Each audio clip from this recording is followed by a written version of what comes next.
Okay, we have one more speaker before we are going to take a short break, and that is Dr. Maureen Turcatel. She is an insect taxonomist and systematist, especially interested in the diversity and phylogeny of horseflies. Her research focuses on museum specimens to perform revisionary work on horseflies, potentially finding and describing new species.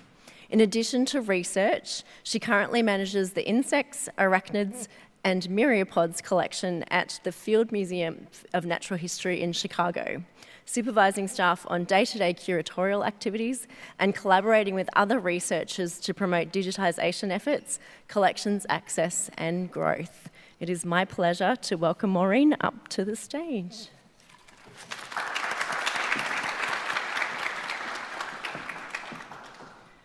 Thank you so much for the introduction. I am so happy to be here today and talk a little bit about my work and research on horseflies. So the horseflies belong to the family Tabanidae, and we have about 4,400 different species described. And they are found pretty much everywhere, with a few exceptions. So they're not reported in Hawaii, Greenland, and Iceland, of course not in the Arctic or Antarctica. So Tabanidae is the largest family of blood-sucking insects. Almost all females are blood feeders as adults because they need the protein from blood for maturing their eggs. And then can be also vectors of blood-borne diseases such as tularemia, anthrax, and loa loa. And even though they are known for their painful bite, horseflies can actually be pollinators too, as all males and some females will feed on nectar and pollen. So female horseflies use visual and chemical cues to find their hosts. They are usually attracted to darker colors, but there's also some evidence that they detect and are attracted to polarized light, and they follow plumes of carbon dioxide to locate their hosts. And the mouth parts explain their painful bites. So they have a pair of very strong and sharp maxillae, which they use, like they kind of do a motion like this to slash the skin open. Then they inject some saliva, which contains anticoagulants. So the blood will flow and accumulate on the skin surface, and then they will drink the blood with the labella, which is a softer part of their mouth. And it's really easy to tell apart male and female horseflies. So the females are dicoptic, meaning that they have their eyes are separated by the fronts, and the males are alloptic, so there's no space between the eyes. And the males will also display weaker mouth parts. These flies right here are very special to me because that's the first new species that I described back in my master's. They are from the genus Stibasomas, and they are found in the canopy of the Amazon rainforest in Brazil, and some of the species resemble bumblebees. Usually, the female horseflies are not host-specific, so they will feed on any mammals. But we do have some species that are reported to feed on non-mammal hosts. And this one here is an endemic fly to the Amazon, Batrachia ocellata. It feeds only on caiman crocodiles, even when other hosts are around. And we can see here in the picture that it bites right above the eye, where the skin's a little bit thinner. And we also have in the Amazon another species, Stenotabanus cretatus, which has been recorded feeding on caimans and anacondas.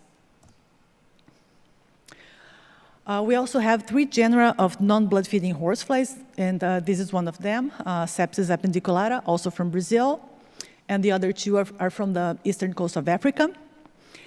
They have very reduced mouth parts, some unusual morphological characters, and there's no consensus if they are all in the same group or if these characters are convergent. And we also don't know if these flies feed as adults at all in anything. And speaking of morphology, we have 3 traditional subfamilies based on morphological characteristics. So we have the Pangolini, which includes the long-tongued horseflies, the tabanini, which includes the big ones that are that people know better, and also the chrysopsini, which includes the deer flies. This was the first publication using molecular data for horseflies, so the family was well supported as monophyletic.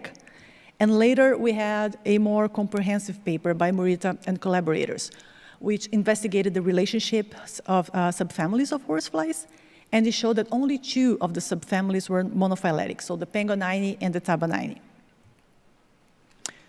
This is the divergence time estimation analysis for the horseflies in the same paper. So the tree was calibrated, including the oldest horsefly fossil, Eotabanoid lordi, which is 142 million years old. And part of the diversification that we see for horseflies coincide with the Paleocene-Eocene radiation that resulted in the major lineages of modern mammals.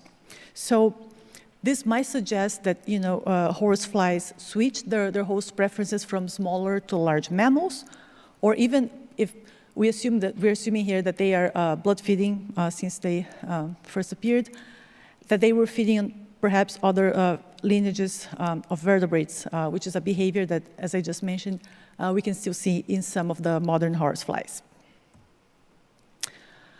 And the subfamily Chrysopsini was the focus of my PhD research. So it has 3 tribes, Bouviromaini, Chrysopsini, and Rhinomyzini. So Rhinomyzini was the only one that was recovered as monophyletic in my studies. So this means that the molecular data doesn't really agree with the classification that we have. However, the results that I obtained with the methodology that I used at the time, which was focused on some mitochondrial and nuclear genes with Sanger sequencing, they didn't really give me strong support. So we still need to do a lot of revisionary work, and we are expecting that phylogenomic methods will give us a more refined evaluation of the diversification of these flies. And that's what I'm working on right now. So this picture was from the time I was a fellow here, working at the lab. I'm currently running the bioinformatics pipelines to assemble the whole genome of a horsefly, which will be the first within the superfamily Tabenomorpha. And I'm also testing a ultra-conserved elements probe set that was designed for Estroidea, so another superfamily of flies, by a colleague of mine, Dr. Eliana Buenaventura, who was also postdoctoral fellow here. So we don't have a specific probe set for horseflies yet. So I'm going to try this one with horseflies and see if it works. And this data, especially the genome, will be important because the fly genomes that we have available right now, they're mostly in families placed in the 2 extremities of the Diptera tree of life. And Tabenomorpha is right in the middle of the tree. So this information will help us better understand the diversification of these flies. And for the genomic studies, I need fresh horseflies, so I've been doing some field work. Unfortunately, horseflies don't do well in lab conditions, so we can have them. And one of the methods that I use is Malaise trap. So this is a flight intercept trap, and when insects find an obstacle, usually they have a tendency to fly up towards the light. So the trap redirects them towards a collecting bottle, which is usually filled with ethanol. But what I do is I block the collecting jar, so I have more control of what I'm collecting. And then I use my hand net to catch the flies inside the trap. And then there are several options to preserve them. I prefer to use liquid nitrogen, but we can have them in RNA later, in alcohol, or just put them in the freezer. By the way, if you know an entomologist, ask them if they have bugs in their freezer. The answer is probably yes. And more recently, my colleague Jim Lauderman and I developed the JIP method for collecting horseflies. So collecting horseflies, sometimes it's easy because you probably know sometimes we find thousands of them, but it's all the same species. So getting a diversity of different species of horseflies, you have to either collect at different times of day or move to different locations. Usually I do a combination of both. But Jim and I were trying to collect locally in Illinois and Michigan, and we noticed that the horseflies would follow the car, but as soon as we stopped, the flies would disappear. So here's where our idea comes from.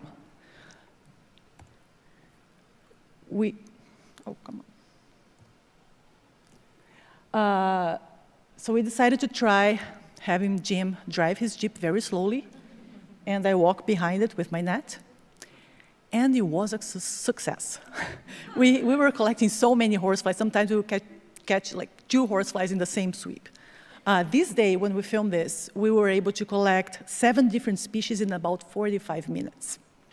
And I think that this is a combination of the CO2 from the exhaust, the color and maybe the polarized light from the metal and glass, combined with the movement, because if we stop the car, they go away. And those might be like similar cues that a fly would find from an animal. Somehow it works. And this was filmed last summer at the Warren Woods Ecological Field Station in Michigan. And in addition to Michigan, last year I also spent a month collecting in the north of Madagascar. And this year I have field work planned for July in Panama and then November in Brazil. So after I capture the flies, I put them in a pre-labeled cryo vial, and then I keep the vial in a lunch bag with some ice. So the flies will stay alive, but they will be less active. And then when I go back to the campsite or my hotel, the flies are still going to be in their cold-induced nap, and I identify them alive. I put them back on their vial, take note of the barcode number, all the collecting data, and I drop the vial directly in liquid nitrogen. And afterwards, the flies are stored in our cryogenic lab at the Field Museum. We currently have 6 liquid nitrogen vessels, but this summer we're moving to a new facility in the same building, but we're really excited about that. And speaking of the Field Museum, 80% of my time is dedicated to managing the insects collection, which also comprises arachnids and myriapods. And I love to brag that we have the largest collection at the Field Museum. It's probably the same here at the Smithsonian. So we are the 5th largest insect collection in North America, and we estimate that we have about 13 million specimens. Of these, 5 million are pin specimens. So here in this picture, we see our cabinets, our compactor system, and we also have about 500,000 slides. We ballpark about 8.5 million specimens in ethanol, and we are one of the world's largest repositories of bulk arthropod samples. And we have about 20,000 of them, and these were collected by museum staff, associates, and by collaborators from many other institutions. And these are all deposited at the Collection Resource Center, where we also have our current cryogenic facility. This is a screenshot of our data set on GBIF, which is the Global Biodiversity Information Facility. We have approximately 3% of our collection digitized. So our digitization efforts started back in the 1980s by documenting the biodiversity data from our bulk samples. And since then, we had several grants from the National Science Foundation, and this is one of our largest goals, is to accelerate the digitization and make it available for the public. So we are currently part of the Terrestrial Parasite Tracker project, and I'm so happy that I'm not the first one to talk about parasites today. This is a collaboration of 26 institutions aiming to digitize 1.2 million arthropod specimens to trace parasite host associations and possibly predict the spread of vector-borne diseases in the US. And at the Field Museum, we're mainly focusing on our slide collections, so especially the Lewis flea collection and the Loomis mite collection. And to tackle the transcriptions for the TPT, we partnered with Notes from Nature, which is an online platform where volunteers can help us transcribe label data, so anyone with a computer and access to the internet can collaborate. And as a collection manager, I also participate in outreach events and public programs. Here we have some pictures of the Granger Science Hub at the Field Museum, which is a space dedicated to showcasing our collections and research. And every week we have Meet a Scientist events where the public can come and talk to us and ask us questions. I also collaborate with the exhibits department by, offering content advice, selecting specimens to be featured in public exhibits. A while ago, we developed this traveling exhibit, Wild Color, which was really nice. Every section was a different color, so it was just like walking into a rainbow, and we could see how colors were present in the natural world. So this was on display at the Field Museum until 2023, and then it moved on to the Denver Museum of Nature and Science. And then last year, we opened Bloodsuckers, From Legends to Leeches, which was developed by the Royal Ontario Museum. So I served as content advisor to adapt the information present in the exhibit to the American public, and also to add some Field Museum specific content. So that's why we had that filming from my collections, because it's on display there. So thank you so much to everyone at the Smithsonian for these invitations. And I believe we have time for questions.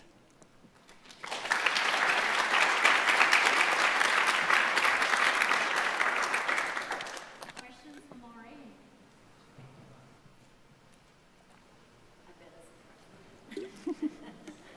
Hi, Maureen. Thank you for that great talk. You mentioned that female horseflies tend to be more generalists than male. Why is that?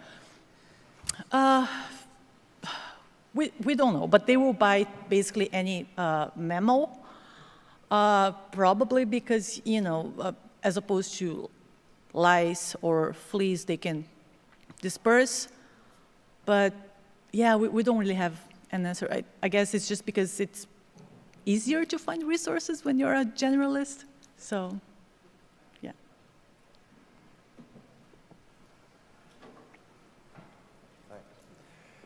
Hey, do you think that massive diversification of Tabanini in the Paleocene Eocene is perhaps due to the diversification of mammals also?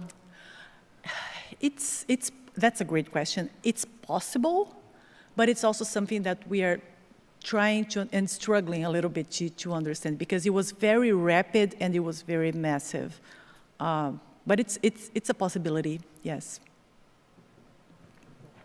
Yeah, I was going to ask a related question. What's the fossil record like for horseflies, and any indication of what they were doing before the mammalian radiation? So we have some more fossils. That's the oldest one, but we have some horseflies and Adericids. So Adericidae is the sister group to horseflies, and they also have the same behavior. So the female, not all, but most of, or some at least, of the females will feed on blood. Yeah, but I'm not sure how it compares to other insect groups, but we have some, but it's not extensive.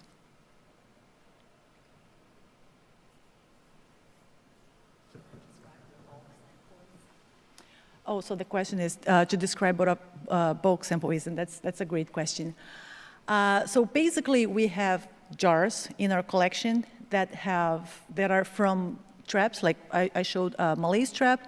In the Field Museum, the samples that we have are mostly from pitfall traps, Burley's funnels. So it's basically a jar with hundreds, maybe thousands of bugs coming from a specific trap or collecting event. They are organized by year and location, and it's just a mix of everything you can think of. You can find a lot of good. So it's really useful for ecological studies, or and it's a very rich resource. And that's funny. I mentioned that we have about 20,000. 20,000 samples. But who knows how many are in each jar? So, a big jar, maybe thousands of bugs counts as one.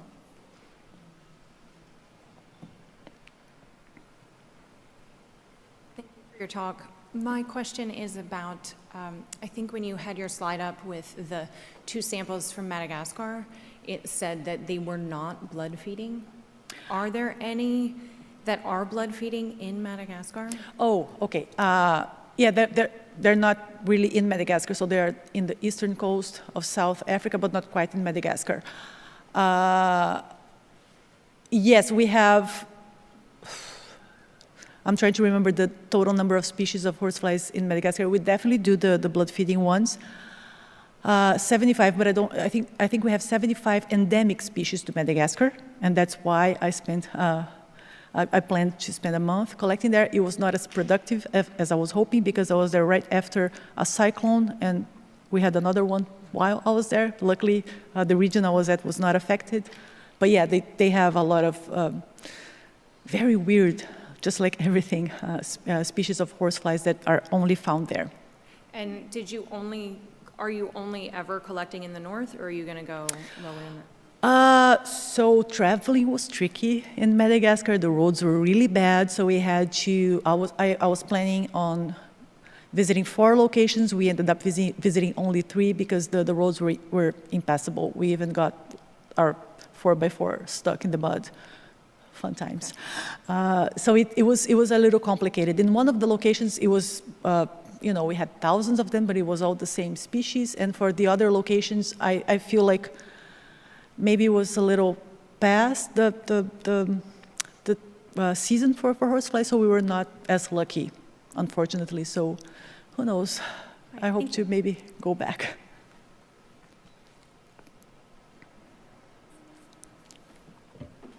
Thank you.